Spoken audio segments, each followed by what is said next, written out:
na sua presença. É a sua graça que nos favorece, né? Sua graça que nos fortalece.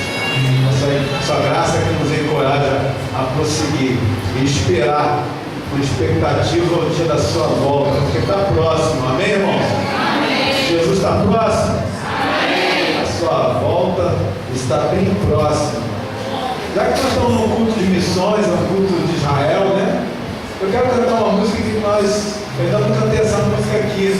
Ela está na pasta de missões de Israel, na pasta de Israel aí na área de trabalho.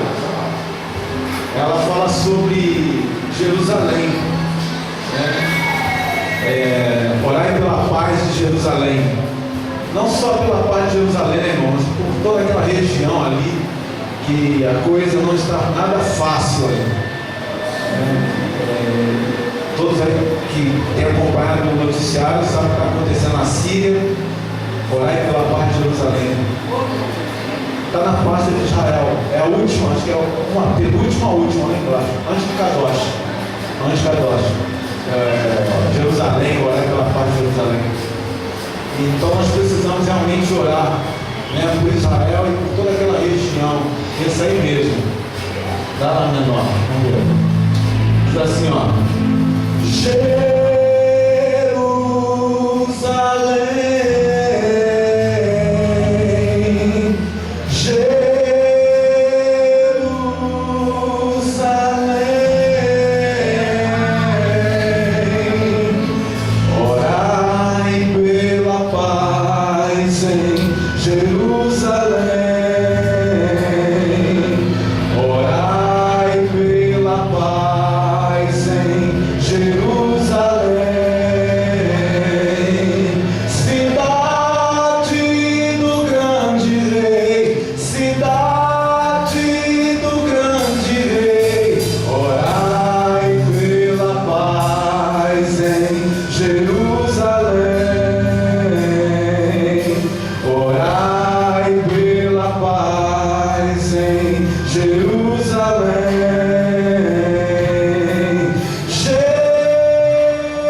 eficaz, tóxico, matou muita gente, matou muitas crianças, morreram.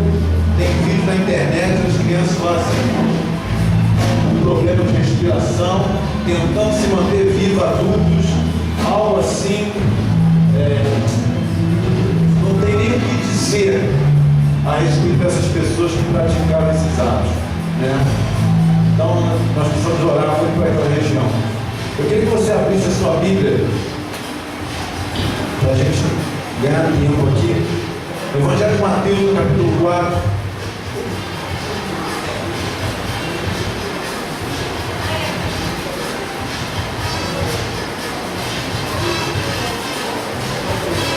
Evangelho de Mateus, capítulo 4.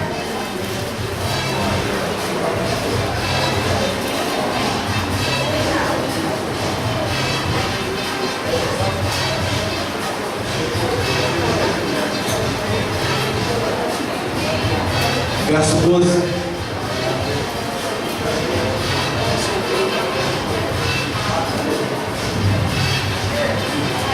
Mateus 4, verso 12 diz assim: ouvindo, porém, Jesus que João fora preso, retirou-se para a Galiléia e, deixando Nazaré, foi morar em Cafarnaum, situada à beira-mar, nos confins de Zebulon e Naftali, para que se cumprisse o que fora dito por intermédio do profeta Isaías: terra de Zebulon, terra de Naftali, caminho do mar, além do Jordão, Galiléia dos gentios. O povo que jazia em trevas viu grande luz, e aos que viviam na região de sombra da morte resplandeceu-lhes a luz. Daí por diante passou Jesus a pregar e a dizer: arrependei-vos, porque está próximo o reino dos céus. Amém. Senhor, estamos diante da Tua palavra, a Tua palavra é verdade.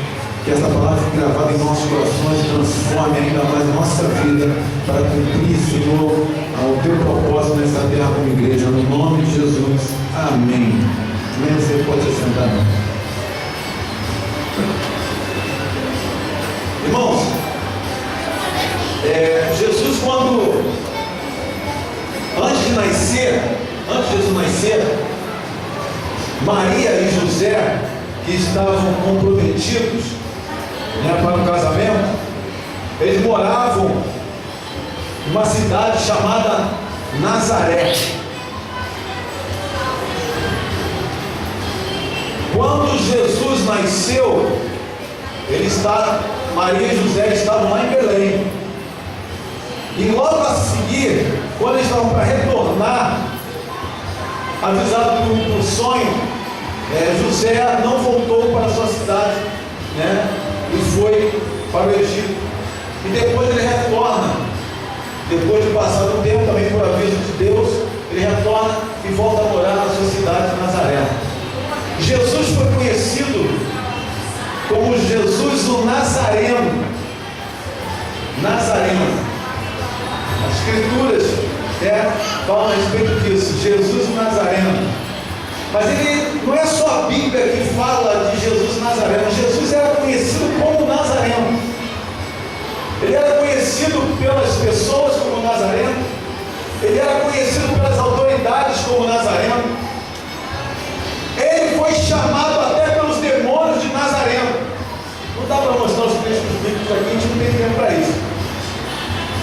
Então, Jesus ganhou esse título de Nazareno porque ele habitava em Nazaré. E onde ficava Nazaré? Nazaré ficava na região da Galiléia. A Israel era dividido em algumas regiões, como Judeia, Samaria, Galiléia. E algumas cidades que estavam ali na região da Galiléia, uma delas era Nazaré. Nazaré era uma aldeia, era um lugar pequeno, insignificante. Era tão insignificante para os próprios judeus, porque quando disseram que de lá vinha alguém, um profeta, que era Jesus, que anunciaram para Natanael que da onde ele é? Ele é de Nazaré, da Galiléia. Aí ele falou assim: por acaso de lá de Nazaré vinha alguma coisa boa? Meu irmão, você pode estar vivendo um momento na sua vida, você pode estar vivendo num local, o momento da sua vida pode ser como Nazaré.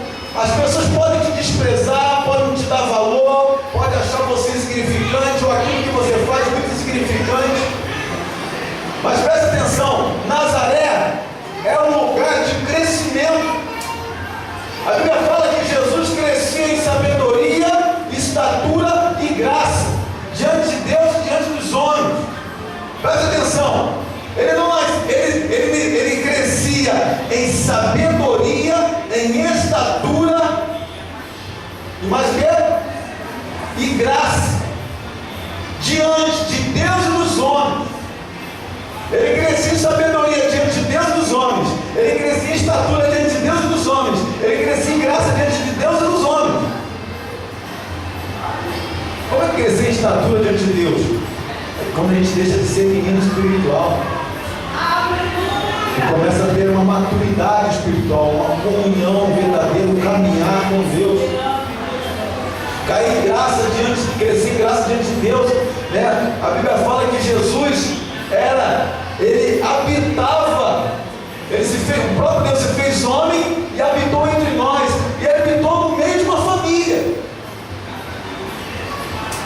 Jesus era um homem de família, ele era uma criança de família, ele não nasceu largado por aí, ele estava inserido numa família.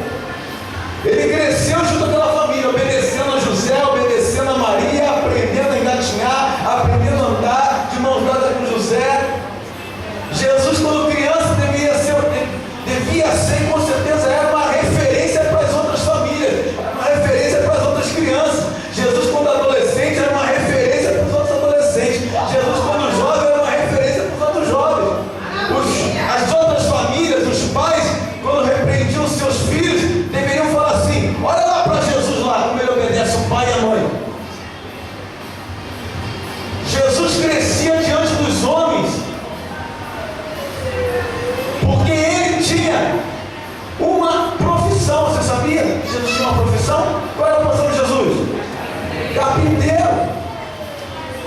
Crescer diante dos homens também é crescer também a nível intelectual, a nível profissional, não apenas a nível espiritual. Tem muito jovem que se engana hoje em dia,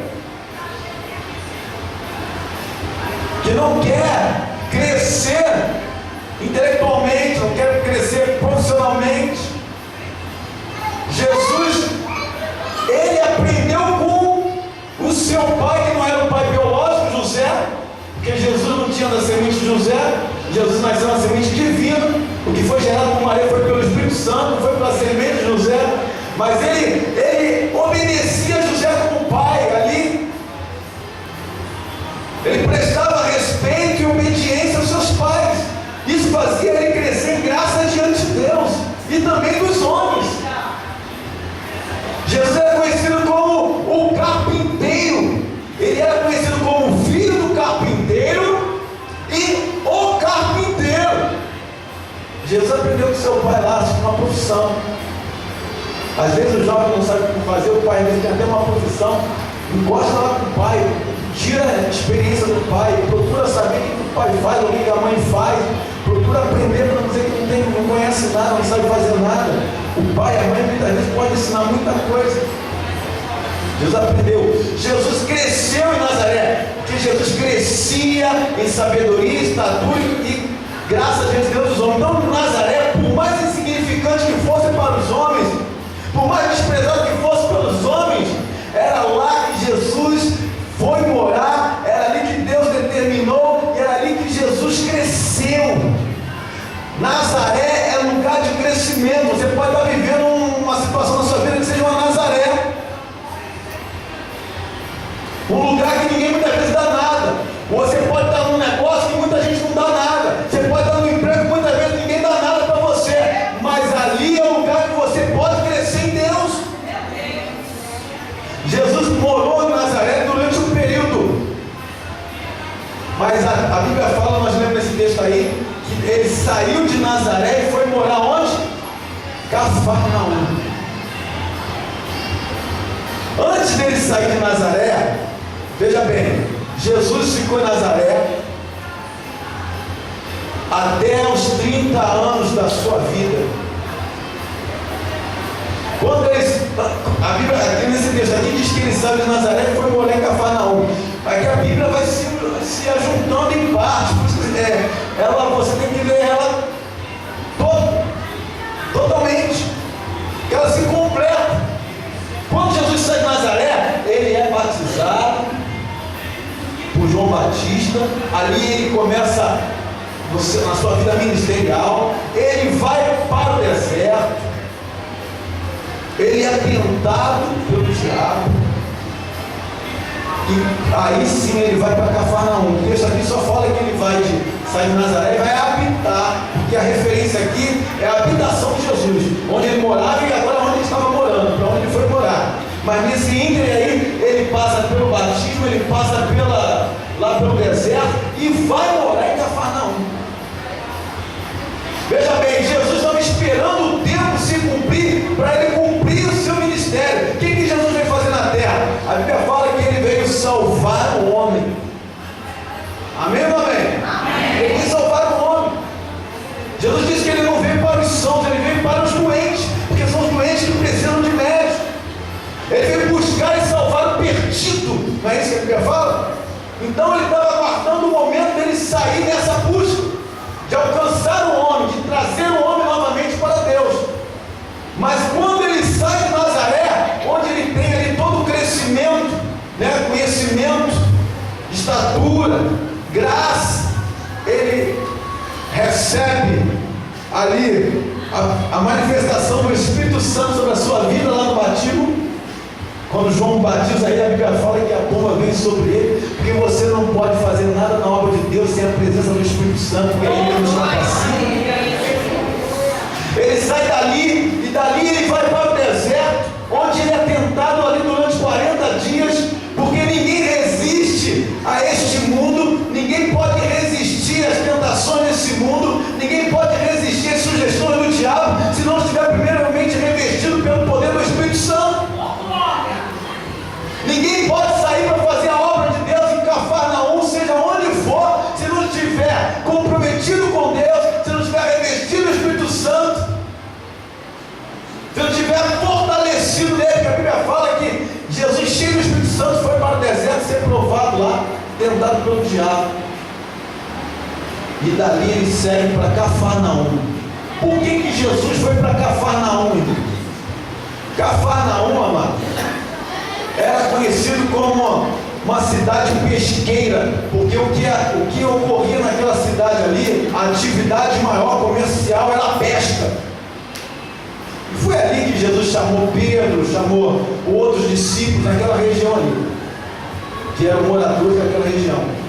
Por que Jesus foi para Cafarnaum? Por que ele saiu de Jerusalém e foi para Cafarnaum? O texto que nós lemos aí mostra. E o povo que estava sentado aonde? O povo que jazia em trevas viu grande luz, e aos que viviam na região e sombra da morte resplandeceu-lhes a luz. Primeiro Jesus foi para lá, porque aonde Jesus vai, ele vai atrás de gente. O que Jesus quer são pessoas. O interesse de Jesus é gente. Ele se importa com as pessoas, ele se importa com a gente, ele se importa com você, ele se importa com a sua família, mas ele também se importa com a pessoa que está lá nessa hora se prostituindo, ele se importa com quem está jogado debaixo de uma marquise, ele se importa com aquelas pessoas que estão recebendo bomba na cabeça dentro de casa lá na Síria, ele se importa com aquelas crianças que estão morrendo de fome, ele se importa com essas pessoas. Jesus veio atrás de gente. Jesus valoriza pessoas, não coisas. E o que tem se invertido hoje em dia, a gente tem valorizado coisas em vez de pessoas. Jesus vai primeiro para aquela região porque lá tem gente. Lá tem gente que carece. Lá tem gente que tem problema. Eu fui na igreja de um amigo. Era aniversário da igreja. Aí eu fui orar. Depois que eu estava orando, eu falei assim: Senhor, traga mais problemas. Só essas coisas assim, não. Depois eu acabei de orar e falei assim: rapaz, eu orei pedi para Deus trazer problema. Sim, eu falei para trazer problema, porque Deus tem a solução. A gente não quer, mas são essas pessoas que precisam ser atraídas para Deus. Quem se uniu a Davi no deserto lá foi gente endividada, problemática, deprimida, gente desprezada pela sociedade. Foram essas pessoas que se uniram a Davi e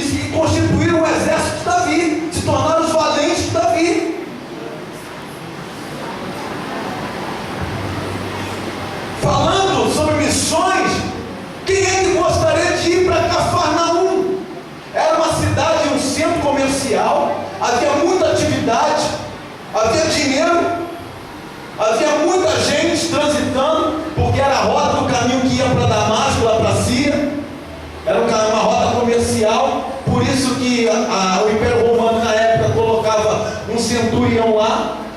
Você vai ver aquele centurião, lembra aquele centurião que vai até Jesus jogar? É lá em Cafarnaum. Por que tinha um centurião lá? Porque o centurião comandava 100 soldados, ele tinha uma centúria.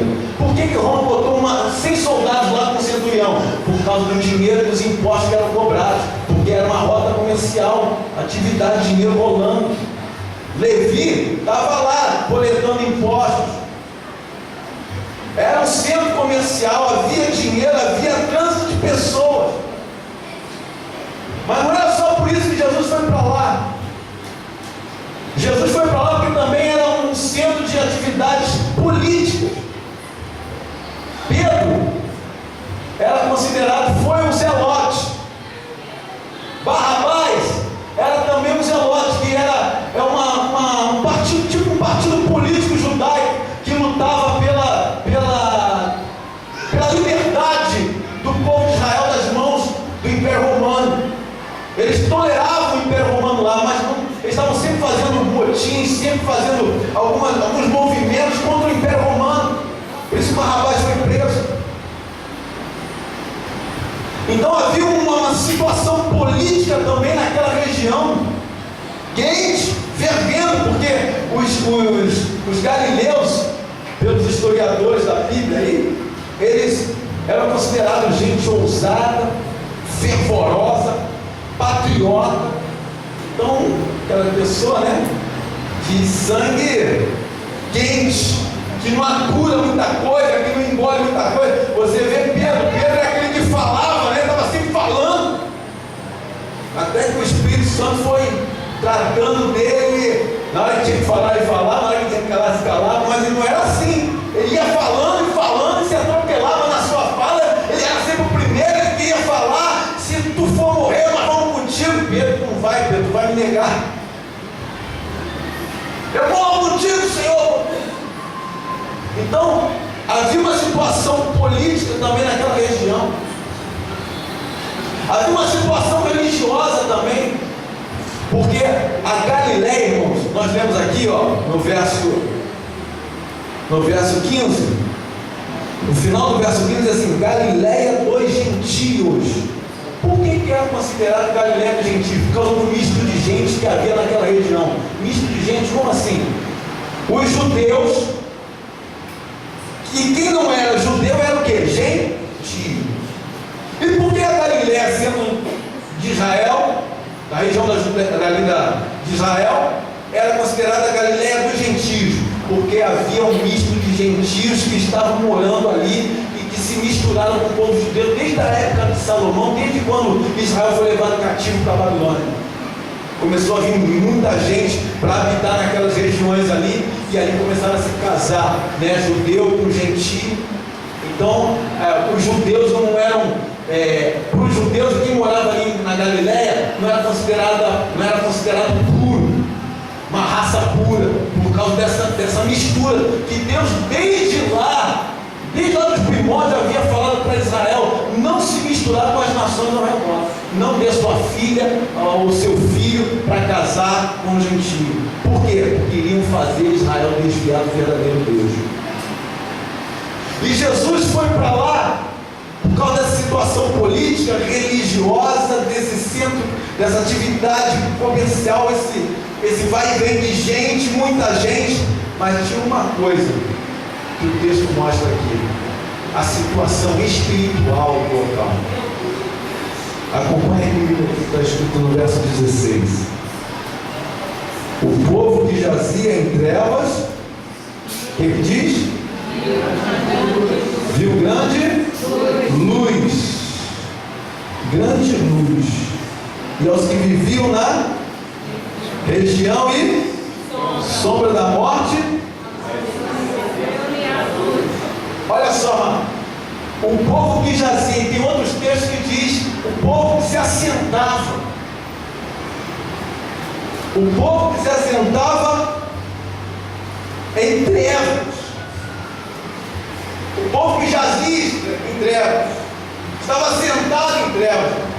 Assentar-se na Bíblia, né, nessa situação aqui, o que ela quer dizer? Que o povo está sentado em trevas.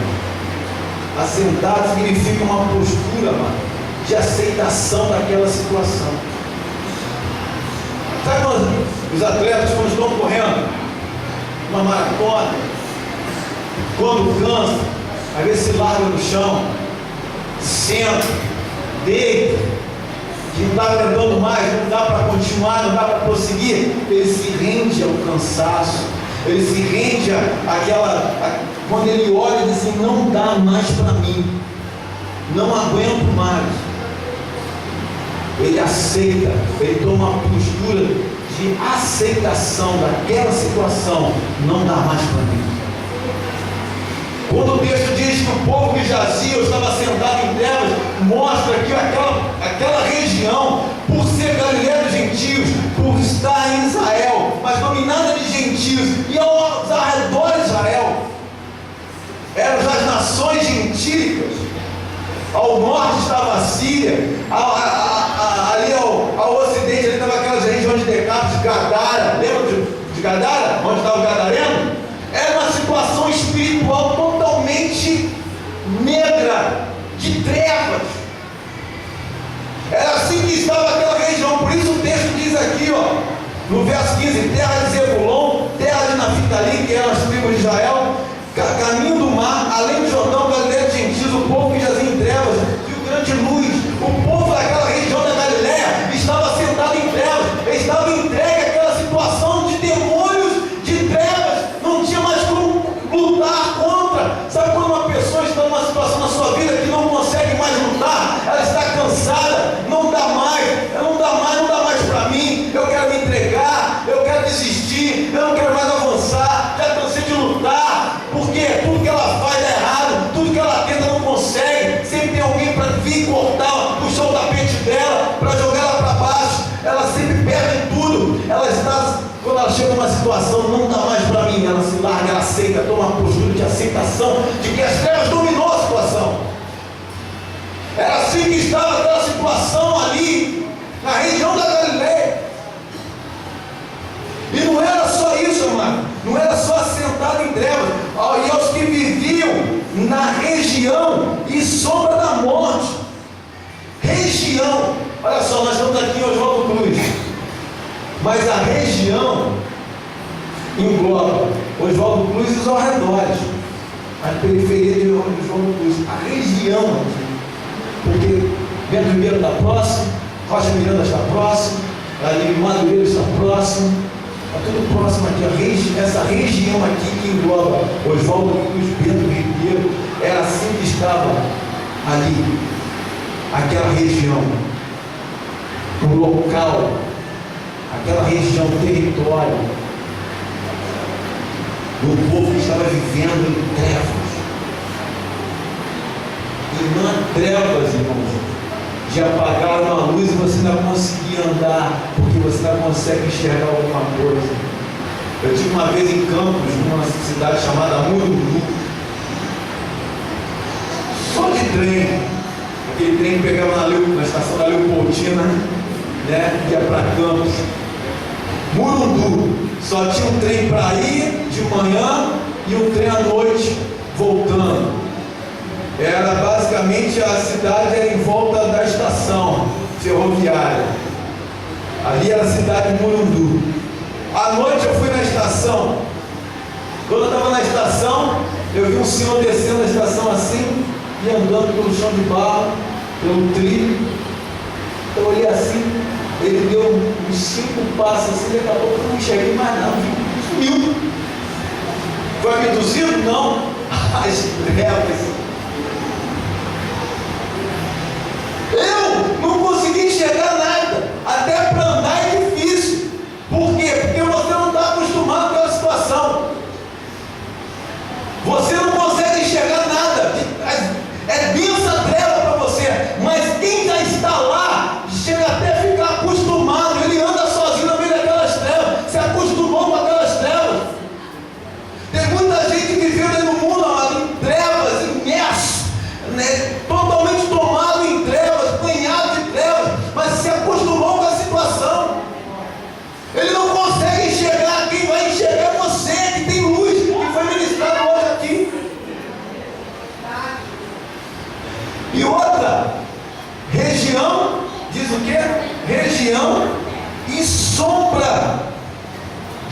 mortos. O povo estava assentado em trevas e no meio de uma região de morte. Uma região de morte. E sombra. Sabe o que significa? A sombra, quando a nuvem vem, né? A sombra está passando, a sombra vem. Mas daqui a pouco a sombra vai. A sombra vai. A nuvem vai, a sombra vai. É aquela coisa que a qualquer momento é repentino, pode acontecer. A pessoa vivia ali, amado, numa região de morte e de uma ameaça constante de morte.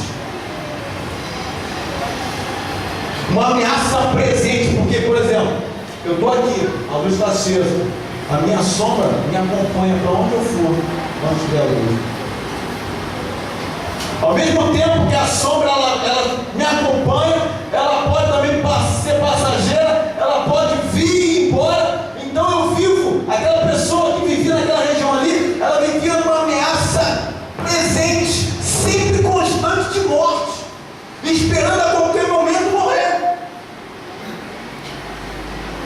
Região e sombras da morte, sempre sendo ameaçado pelas trevas e pela morte. Era assim que viviam as pessoas daquela região, na fronteira de Zebulon, Naftali. E foi para lá que Jesus foi. Foi para lá, mano. Ele não foi para Miami. Ele não foi para Cancún. Ele não foi para Nova York. Ele não foi para a região dos lagos, atrás de férias. Ele foi para o fervo. Ele foi para o meio das densas trevas, e aonde havia constante ameaça de morte. O povo que vivia naquela região, você vê os Gadara e outras, Jesus fez muitos milagres naquela região e expulsou muitos demônios ali. Se você começar a ler os evangelhos, você vai ver como Jesus operou milagre ali naquela região da Galileia.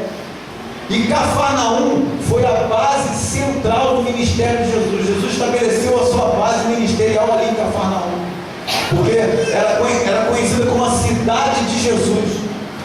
Era a sua cidade, Cafarnaum. Foi onde Jesus estabeleceu a sua base ministerial, num lugar onde havia um local totalmente tomado, um ar espiritual de trevas. Além do ferro que havia embaixo, Império Romano, gente ameaçando, gente. E Jesus vai para aquele lugar. Por quê? Porque o alvo dele eram as pessoas que estavam em densas trevas e que não podiam enxergar. E a Bíblia fala que quando Jesus chegou lá, a Bíblia diz que e o povo viu, todo o povo,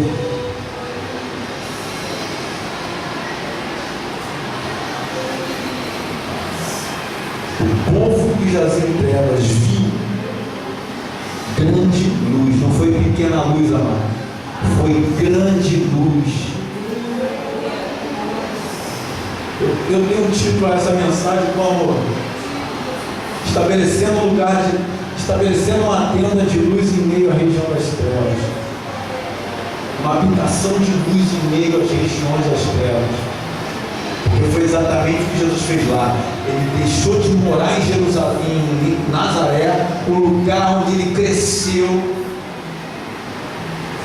Tem muita gente que Deus está abençoando, Deus está dando crescimento espiritual, intelectual, financeiro, mas o camarada não quer sair dali.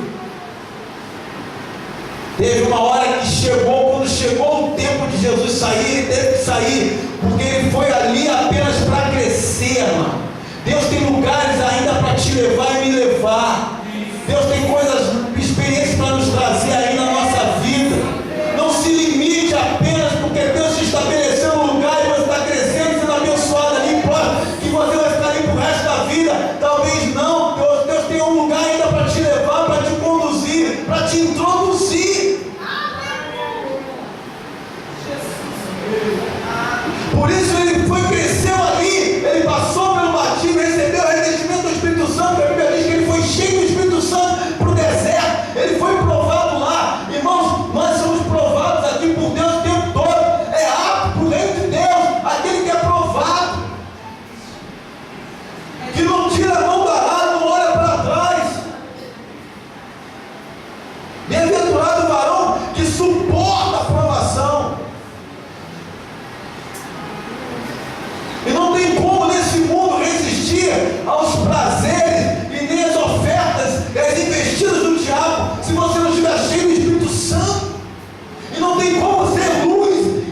que vai vencer as trevas não é um grande instrumento, não é grandes luzes, grandes holofotes, não são redes de televisão, é a luz de Cristo brilhando intensamente em mim e em você. É isso que vai fazer diferença lá na região de sombra da morte. Porque lá, meu irmão, é eu e você com Deus, muitas vezes sozinho. Jesus foi para lá por causa de gente que estava assim. E hoje existe muita gente nesse mundo, nessa situação. Por isso que a igreja aqui está sempre falando sobre obra missionária, sobre pregar o Evangelho. Por isso a gente bate sempre na tecla de falar sobre a pregação do Evangelho. Crente, levem, botem folhetos aí na sua Bíblia. Tem muitos crentes hoje, os crentes que andam com folheto na Bíblia são os antigos, de umas épocas atrás, de uns anos atrás, que foram gerados por Deus alguns anos atrás, que a grande maioria dos crentes hoje quer show, quer propaganda, quer botar o seu nome, quer aparecer, mas falta poder de Deus, porque falta a luz de Deus dentro deles, nada acontece. Coloque folheto dentro da sua Bíblia, coloque folheto dentro da sua agenda, coloque folheto dentro da sua bolsa, evangelize, pregue a palavra. Não quer falar, não sabe falar, não tem problema. Deus na hora certa Ele vai fazer você falar e Ele vai encher a tua boca, mas não dá para falar ainda. Pega folheto e entrega. Quer dizer, Jesus te ama, então vai lá e entrega, Jesus te ama. Diz para Ele, Jesus te salva. Se arrepende, porque está próximo ao reino dos céus. Porque foi isso que Jesus pregou. Quando Jesus chegou lá, mano, no meio daquelas trevas, Jesus pregou isso: arrependei-vos, porque está próximo ao reino dos céus. Foi isso a mensagem de Jesus. Por isso a Bíblia fala que o João Batista disse que ele era um machado posto na raiz das árvores. E veio para cortar mesmo, não veio para embelezar não, mano. Ele veio para falar a verdade, para ver se a gente desperta. Existe um mundo em trevas, existe um mundo dominado, uma região dominada, e as pessoas estão sendo ameaçadas, presença sempre constante de ameaça de morte, porque é assim que está o mundo. Não vê aí o garoto, provavelmente tenha sido ele mesmo, segundo foi o relato aí, que matou os pais policiais. Ninguém dizia, a gente não sabe ainda, não sei para que pé está. E não só ele não, outros aí, que todo mundo conhecido, vizinho, gente que dá. Garoto não, esse garoto não, o garoto é muito bom, dá com todo mundo. Irmãos, é Jesus na nossa vida. Eu estava pregando domingo, agora falei assim, muita gente diz, né, você vai fazer a diferença. Bota lá no Facebook, você vai fazer a diferença, meu irmão. Você nem eu, nós vamos fazer diferença nenhuma se nós não fizermos diferente. Diferente do que está aí. Diferente para onde a igreja está andando. Quer fazer diferença? Faça diferente do que você está fazendo ultimamente. Faça diferente do caminho que a igreja está trilhando para ir, no meio do seu show, que não traz nada, não acrescenta nada, faz gera um monte de crente falso, que está na igreja por causa do pula-pula, que está na igreja por causa do que o pastor prega bem, que está na igreja por causa do ar-condicionado, que está na igreja porque a igreja é bonita, está na igreja porque a igreja socialmente é um lugar bom, eu me sinto bem. Isso não gera vida. A pessoa está nas trevas.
Jonas chegou lá, não quis, depois ele foi e começou a pregar, e o povo se arrependeu. É isso que nós, crentes, precisamos fazer: arrependimento diário. Porque a Bíblia diz: se o meu povo, que se chama pelo meu nome, se humilhar e orar e se converter dos seus maus caminhos e me buscar, se converter. Se o meu povo, ele não está falando do mundo, se o meu povo se converter, se o meu povo me buscar, se o meu povo se humilhar, se o meu povo se arrepender. Aleluia! Isso é para nós e para as pessoas lá fora. E a gente está convivendo de braços dados com o pecado. Já é nosso amigo.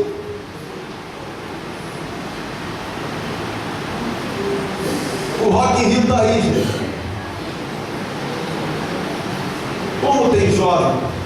Eu fico só vendo no Face. Jovem iludido. Jesus, já falei que está na última volta do ponteiro. A volta de Jesus, amado. Maranata mesmo.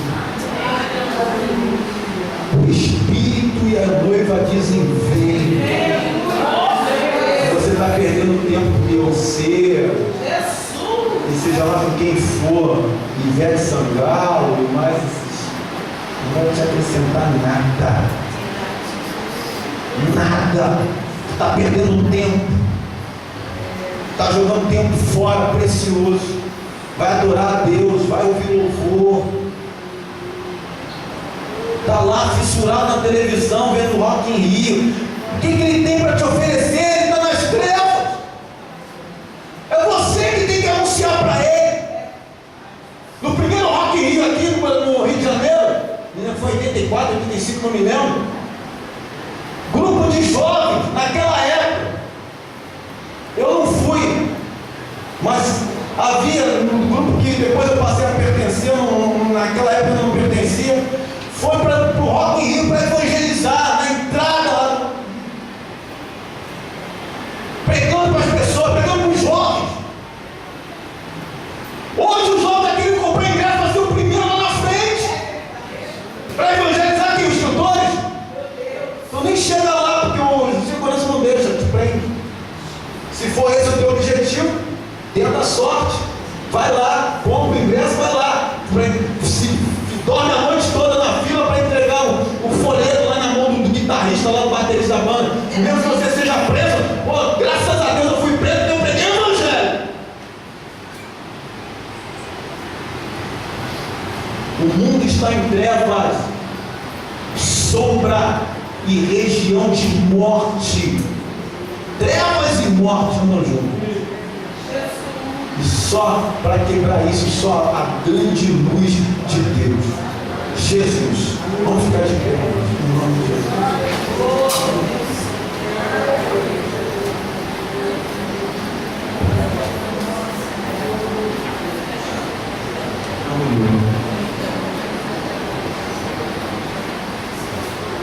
Feche os teus olhos. Glória.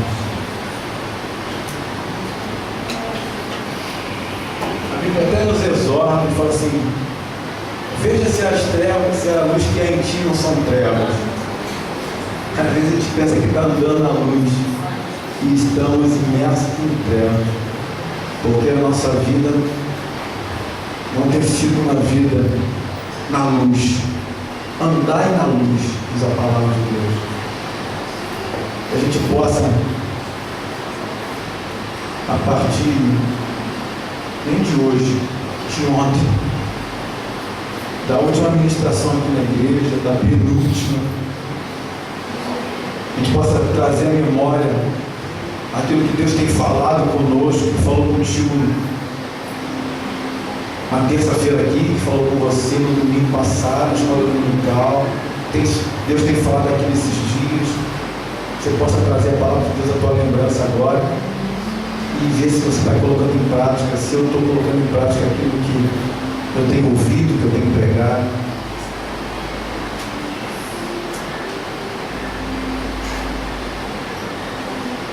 Talvez o momento que você esteja vivendo, seja as pessoas que estejam te desprezando.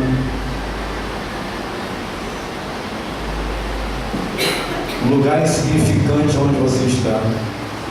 Talvez as pessoas te considerem uma pessoa insignificante.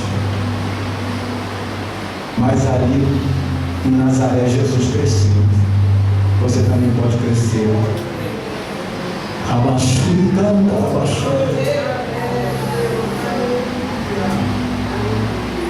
Oh Deus, no nome de Jesus,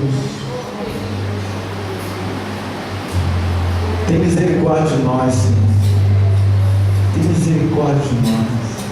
Tem misericórdia da nossa juventude, dos nossos jovens,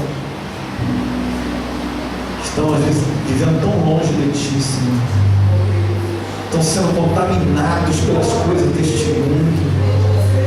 Ó Espírito Santo de Deus, que haja um derramar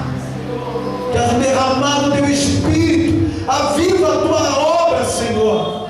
Precisamos de um avivamento urgente,